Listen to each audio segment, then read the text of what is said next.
Okay, so Four welcome purchasing full back. course. This Contact on is WhatsApp video number 7. We're going to 9,834,663,847. talk about the survey form. So what we're trying to figure out is how long your survey form should be. And in that thought process, it really depends on your buyer and their attention span. So I can't really say you have to ask them 5 questions or 10 questions or 20 questions. It really depends on your prospect and essentially their patience level. So in order to do that, you have to get an idea of their typical day. So that's why we did the exercise previously. So if you skip that, you're really not going to know how much time they have during their typical day. Now, if you go back and do that typical day exercise, it's going to reveal to you some things, and that will give you a better idea of, okay, their day is really, really busy. They're not going to sit down and take a 20 question survey, but they will definitely sit down and take a 5 or even 10 question survey. So, like I said, I can't give you an exact number that is going to be required for every single person. It really depends, and you can arrive at a better educated guess by doing that exercise. So, in other words, by understanding your buyer and how willing they are to go through your whole service, that is when you will know. So, obviously, you don't want to make it too long, but you want to ask the right amount of questions. Now, in terms of what survey web application you should use, we recommended surveymonkey.com and wufoo.com. And the reason why we don't recommend every single survey form builder or quiz builder or anything out there is simply because for this to really work, you're going to need to have an option that will allow you to redirect people to different locations based on the questions that they answer. So going back to the father, the single woman, and the elderly couple. So we have 3 different choices. If they choose that this is my age, we're retired, whatever, you're not going to want to send them to the exact same location, right? Otherwise, that defeats the whole purpose of a survey funnel and customizing that experience to them. That's why not every single form builder or quiz builder is going to work. Now, what these are called are conditional rules. If a person says, yes, I'm an elderly couple, then send them here. If they say that they are a father of a family, send them here. If then. So you need the conditional rules, and the form builder needs to be complex enough to offer those as options. So going back to the security example, if the father is taking the survey and checks that, yes, we want to redirect them to a specific location. And this will allow you to direct them to a different video sales letter or even a different email autoresponder system. So in turn, you can customize the experience that they have, your email series to that specific person and their needs. So hopefully this makes sense. If you're wondering how to implement this, don't worry. We're going to talk about that in the upcoming videos. We definitely recommend wufoo.com or surveymonkey.com. Wufoo.com, I believe it's a little bit cheaper. You can start out with the basics, but just make sure that the plan that you choose has those conditional rules. Now, if you want to start out with the cheapest plan first, and then as you discover those different buyers, then you can switch up. So whatever works for you, go ahead and do that now. So now that we've covered that, it's very, very crucial to map out your survey funnel. In other words, what will it look like? And that's what we're going to do in the next video. Hello and welcome to this video course on how to generate micro-targeted leads with a survey funnel. This is video number 1, which is the introduction and getting started. Now, first things first, before we get started, I want to make sure that you are in the right mindset. The goal here is to get leads, obviously, but before you can do any of that, I really want you to pause for just a minute and put your own thoughts aside. Now, what do I mean by that? Instead, I want you to put yourself in your prospect's shoes. They all have very different reasons from buying from you. So your goal at the end of the day is to try to understand what they are. Can you do that? So go ahead and pause right now and get into that mindset. Now what I want to do is give you a quick overview of what's inside this video course. Video number 1 is the introduction, obviously. Video number 2 is listening versus speaking. So in this video, we're going to talk about a specific sales strategy that you're going to be using in this survey funnel and how it's going to be impactful in helping you get the right data so that you can convert more sales. Video number 3, we're going to talk about your end goal. Video number 4, we're going to talk about your product and service. Video number 5, we're going to talk about the buyer that fits, or in other words, trying to figure out the buyer that will fit your end goal, that will want your product and service. Video number 6, we'll talk about the typical day of a buyer. Now, the reason why we need to understand this is to get in a better frame of mind of what your buyer is thinking. The more you can do with that, the more that you'll be able to convert them. And of course, video number 7, we're going to talk about the survey form, and we're going to map it all out in video number 8. And of course, there is a video number 9, and we'll basically take everything that you've learned, everything we mapped out in the mind map in video number 8, and we'll begin to implement what we discuss so that you can begin to segment your buyers, so that you will ultimately speak to them based upon their own needs. Now, in terms of getting started, you don't really need a whole lot. You just need to have your product and service. You need to have a basic understanding of your customers. If you don't really understand them to the T and all the way down to the detail, we're going to get at that in this course. You're going to need to have access to a form builder, and we will suggest 2 form builders that we have found very useful. And of course, you'll need an email autoresponder system. And last but not least, you will need a mind map flowchart system or a piece of paper. We recommend lucidchart.com. You can use a piece of paper, but you'll see why in just a minute that using a piece of paper is not the most ideal situation, especially when you begin to map things out and you need to move things around. So with that said, let's move on to video number 2. Hello, welcome back. This is video number 3, and we're going to talk about your end goal, or in other words, your objective. So how your funnel will look like really depends on this piece of the puzzle, because if you're trying to generate leads or you're trying to generate sales, that really can differentiate. So in other words, if you don't know your objective, then your funnel really won't convert well. Now, in terms of this survey strategy, it really is determined by what you're trying to achieve. You can start by answering this question: are you trying to sell a product or a service? Or are you merely trying to generate leads? So perhaps you want to do your market research right so that you can understand the multiple reasons why somebody would use your product and your service.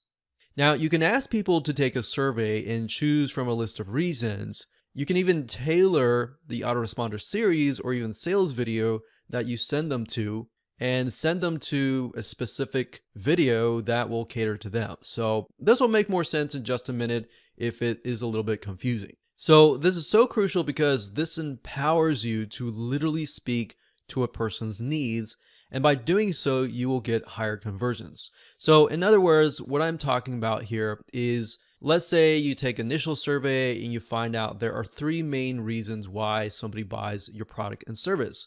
So you take those 3 main reasons, you create a different survey or a quiz, whatever, and you have them go through them. And if they choose one of those 3 reasons, then you send them to a different location. Does that make sense? So let's say, for example, they have choices 1, 2, and 3. If they choose number 1, they get sent to a different email autoresponder and a different video sales letter that talks about that specific need. And let's say, for example, that they choose number 3, then they get sent to a totally different sales letter or sales video and a different email autoresponder series that is tailored to that specific need. So hopefully that makes a little bit more sense, but we're going to give you practical examples so that it definitely makes more sense.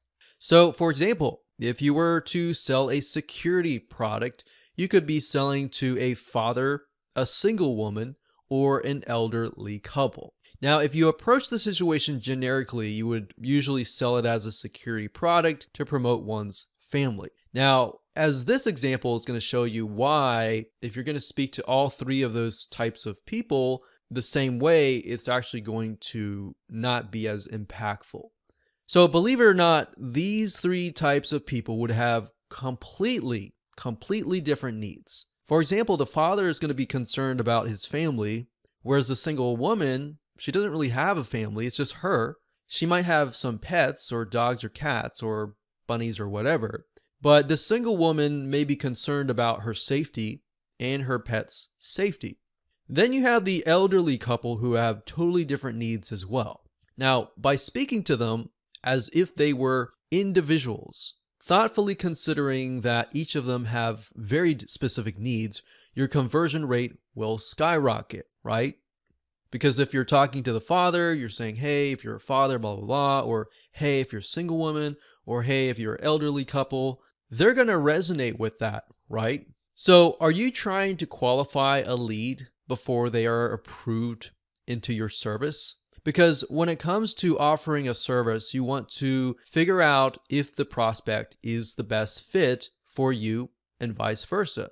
That's why I ask you, are you trying to sell a product or a service? Because they can be slightly different, as you'll see in just a minute. So having run services before, it becomes much of a headache if you attract the wrong customer base. So that's why you, in certain respects, you need to qualify them based on your data. So the only way that you can avoid that is by understanding different customers and understanding how different questions can essentially bring in good clients and disqualify the bad clients. So at the end of the day, you don't want to take every single client, especially for if you offer a service, right? You want to find the client that is going to see your value, they're going to pay the money, and they're going to leave you alone because they know that you're the expert, versus the other client who might pay you the same amount of money, but they're going to be on your doorstep every single day asking you to change this, to change that, and it's just going to eat up so much time that you won't be able to spend time with your other clients. So that's why you don't want to take everybody, right? So the reason being is some clients are just nightmare situations. You know, we've had clients before where we offer services and what should have taken a week ended up taking a whole 4 months. And then we have other clients, on the other hand, that it should have taken a month and it was really done within a few weeks and the client was super happy. So hindsight 2020, you look at it and you think, I would rather have the second client. So hopefully this gives you an idea of what your objective will look like. If you can jot down what would look like for you before you even move on to the next video, that will actually help you devise a great strategy. So let's move on to video number 4. Hello and welcome to video number 4. We're going to talk about your product and your service. So now that you understand your objective, it's time to bring things into the light and understand your buyer and how it relates to the product in a much better way. So it's quite obvious that you should know what you're selling. But I want you to complete an exercise and I'll give you some examples to follow along. So what I want you to do right now is to take out a pen and paper and start writing things down. If you don't like pen and paper, you can also pull out your iPhone or your smartphone as well. Now, ideally, it'd be better if you sit down with a prospect and do this. And if you can't, try to get them on the phone and even pay them money. Say, hey, I'll pay you X amount of money just to sit down with you and talk with you. And list out 4 different needs or pain points that your product and service solves. In other words, what could your potential buyer lose by not buying your product and service? Let's take, for example, the security product from earlier. So if we write down the 4 different needs or pain points that a security product in general would solve, we would know number 1, it would solve that anxiety and that fear and that concern about the family at night. Concern about pets when they're away. Concern about family when they are on a trip or anyone that's away. Concerned about the house when they are away. So those are just 4 of the pain points that everybody most likely feels. Now, some people won't have pets. Some people won't have children. So that's why we try to cover as much as possible. Now, bear in mind that these 4 are merely scratching the surface. I could go on and list 10 or even 20 if we wanted to. And I advise you, if you can list more, then great. But the goal of this exercise is to merely get your brain jogging so that we're going to keep it with a lower number. But if you can do more, great, do more. Now, what I want you to ask yourself is this question. How much time would they lose, and they being your customers, if they didn't have what you were selling? Well, if they didn't have a security product and they were concerned with all these items, you already know that they have fear, they have anxiety that's probably keeping them up at night. They would probably have to keep checking the house. They would have to ask their neighbors to keep an eye out on it. They would lose sleep at night because of that anxiety, that worry of what could potentially happen. Now, obviously, it would change if we take a look at the father, the single woman, and the elderly couple. Based on those 3, those could change in a variety of ways. So the father, if he's away on a trip, obviously he's going to be concerned about his family at home. If the single woman's away and she has a pet, she's obviously going to be concerned about the pet, right? So it can be different still in different ways. And overall, like I said, anxiety can cause stress and health issues. Now, don't worry about what buyer fits these concerns or pain points just yet. We're going to do that in the next video.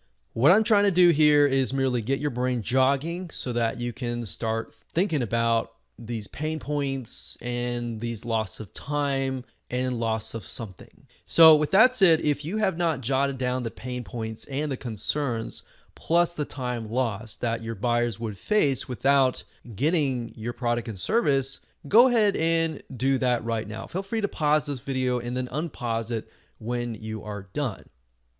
It's not going to take a lot of your time. So let's move on to video number 5, and we're going to dig deeper. We're going to elaborate further and figure out which buyer fits what and how you can go about doing that. Okay, so welcome back. This is video number 5, and we're going to talk about the buyer that fits these concerns and these pain points. So based on the prior video, we should have an idea about the pain points and the loss of time. Now what we need to do is we need to figure out, what do they look like? What age are they? And what demographics are they? Now, with a security product, you could be all over the place, but what you're not trying to do is figure out what your buyer is, but who is your hungriest buyer. So when you really think about who is losing the most sleep at night, that is most likely your hungriest buyer. If you've got somebody who's like, yeah, I could use a security product, that would be something good, but they're not necessarily losing sleep, that might not be the buyer that you want to target. Because remember, you can't target everyone. You could have 10 different funnels going to different email autoresponder series and different video sales letters, but that's not your goal. You're trying to find the hungriest buyer, essentially. So we're going to do a few things that will help us figure that out. So let's take a look at what we wrote earlier. So now what I want you to do is ask yourself, what do these buyers look like? We're going to dig deeper into this, and you're going to see, like the next video after that, we're going to try to figure out what their typical day looks like. So we're going to dig that deep. And the reason why is because that's going to help you convert more sales when you can relate to somebody and they feel like they're reading your sales letter or listening to your sales video and they feel like, wow, this person really understands me. They understand my needs. They understand why I'm up at night. Oh, I trust this person, I'm going to buy from them, versus they go to somebody else who's just trying to sell them and they don't really understand them. It's kind of like you walk into a store and somebody asks, hey, like, what do you need this for? Or let me give you a better example, a car dealership. Most people are very fearful about going to car dealerships. But when they get there and the car dealership does not act like the typical car dealership, and they're like, hey, what are you looking for? Okay, all right. And they leave you alone, but they're genuinely interested because they want you to find the right car versus the other person is like, hey, I think this is great for you. You look kind of like the guy who wants the Ferrari or whatever, and you might not be the guy who wants the Ferrari or the lady who wants something else. So that's why we're thinking listen versus speak. So most of the car dealerships that are assuming, they are seeing as speaking before listening. But a lot of car dealerships are actually trying to change into listening first before speaking. So what I want you to try to write out is the detail of how you envision them in your mind. If you're a visual person, you can even draw them if you would like. So that will help you figure out who they look like. Now, of course, you may not know exactly how they look like, but this exercise is to merely help you better process what your potential buyer looks like. So you may not know exactly what race they are or what sex they are, if they're male or female or whatever, but kind of get an idea of their needs, essentially. So it's much better if you can even find somebody you know in your real life, because that will help paint a better picture. If you can do that, that will help you stick in your minds like, oh, okay, I need to talk to this person because they're interested in this product and service and they have specific needs. And that's why if you can do that, great. If you can't, then what you want to do is you want to try to find somebody who fits that and try to get on the phone with them and just talk with them. And you don't even have to speak. You just let them talk. So it's a counseling session. You have the right questions to ask them. All you have to do is talk to them. And most likely, if somebody is very passionate about a specific subject matter, they're going to talk and talk and talk for literally several hours. And guess what? They're going to walk away and they're going to feel like, wow, I was able to process through what is in my mind. But not only that, I'm getting paid for it. So if you sit down with somebody and you pay them whatever amount of money that you think is valuable, $10, $20, $30, $50, or $100, whatever you think is valuable for them, and get a genuine response from them, then that's going to help you down the road. Now, let's do a further analysis by doing some basic demographic research with a free Facebook ad tool. So obviously, in order to use this tool, you will need to have a Facebook account. But this is an amazing tool that will reveal some information that is the data that you need in the marketplace, such as who they are, what sex they are, where they're located, what they're earning, and all of that. Okay, so we're going to be using a tool called Facebook Audience Insights. Now, the URL I've noticed is a little different. Sometimes it's business.facebook.com, and then sometimes it's facebook.com. So I can say the best way to get there is simply by logging into your Facebook account, looking for the Facebook Ads Manager, go there, and up at the top, if you click that button that says Ads Manager, you're going to see an option that says Business Settings, Ads Manager, Audience Insights, and Audiences. Now, if you're still not able to get there, you can also go to google.com and type in Facebook Audience Insights. And it really depends on where you're located, that URL can change. So you want to go to Audience Insights. This is basically a tool that Facebook gives you for free that you can use. And it allows you to see a micro data of people who are highly interested in specific topics, people who are highly interested in pages that you might be connected to, and all that. So the easiest way to use this tool is not using any of these first, but by entering the interest. So let's switch to something else, because I did a search earlier on home security and I wasn't getting a lot of traction. So let's do a search on home automation and see what we get. Now, what's interesting about this was I assumed that the people that would be interested in home automation would primarily be men. And while it's about close to 50-50, you can see that 56% of women are interested in home automation. Now, we don't know. Hypothetically, that could be because they're using their husband's accounts. We don't know. But this is enough data to tell us that there is a majority of women. So 56% women, 44% men. Now, the nice thing about this tool is it allows you to paint the picture in a better light. So let's say, for example, that we want to figure out, are these women single or are they mainly married? So you can see 21% is the highest here. We've got 25% for men for ages 25 to 34. So this age bracket here somehow seems to be more interested in home automation. Now 35 to 44, for men it's about the same. For women it's about very similar, but it's 21%, 90%. But this bracket here, age 25 all the way to 54, they seem to be highly interested in home automation. Now we can see that the older it gets, 55 to about 65, they're not as interested. In 18 to 24, they're not as interested. So that gives us an idea of who we can target, but we want to get an idea of what their likes are, what their dislikes are, what their lifestyle is, and begin to kind of paint a picture of who they look like. And that's why in a minute, as you can see here, my assumption that it was a men, but it was reality, it was mainly women. And that's interesting because that shows you that my assumption was incorrect. That's why assumptions are so dangerous, because imagine if you were built to build a whole sales funnel based on your assumptions and what you saw, because you were thinking, okay, I own this product and service, so I must know the demographics, but in reality, it's the opposite. So what's nice about Facebook Audience Insights is if you click on one of these, so we'll click on 25 to 34, and this is merely focusing on the women. So 500 to 600,000 monthly active people. We can scroll down and we can see that most of them are married. A lot of them are single, but most of them are married. A lot of them have college degrees. A lot of them are into healthcare and medical services, personal care and home services, education and libraries, legal services. So not necessarily technical, but they are very highly into healthcare. So we don't know exactly why until we actually go to the pages that they like and look at that.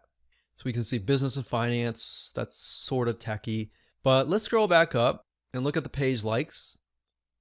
These right here are the top categories that they are interested in for this age range of 25 to 34. So we can see exactly what they're interested in: clothing stores, jewelry, cosmetics, baby goods, IKEA. So it looks like they're interested in a lot of baby goods. So what we saw earlier was that a lot of them were married at this age, or maybe beginning their life of being married and having a family. So we can see the page likes. You can even go to these pages and see how they interact with each other. We can go to location to get an idea of where they're located. So we can see North Carolina, South Carolina, Florida, Alabama, Arizona, Arkansas. So a lot of these are actually the southeast, which is interesting. I don't know why they're interested in home automation, but they are. So that gives us an idea of geographically, maybe we can dig further, look into cultures. They look like Southern, so we don't really know why they're interested in home automation, but they are. If we click on activity, we can see how engaging they are. A lot of them comment, a lot of them likes. They don't do a lot of sharing, but they do click ads. A lot of them are using desktops or iPhones or Android. So they're using a lot of smartphones and they're using desktop computers.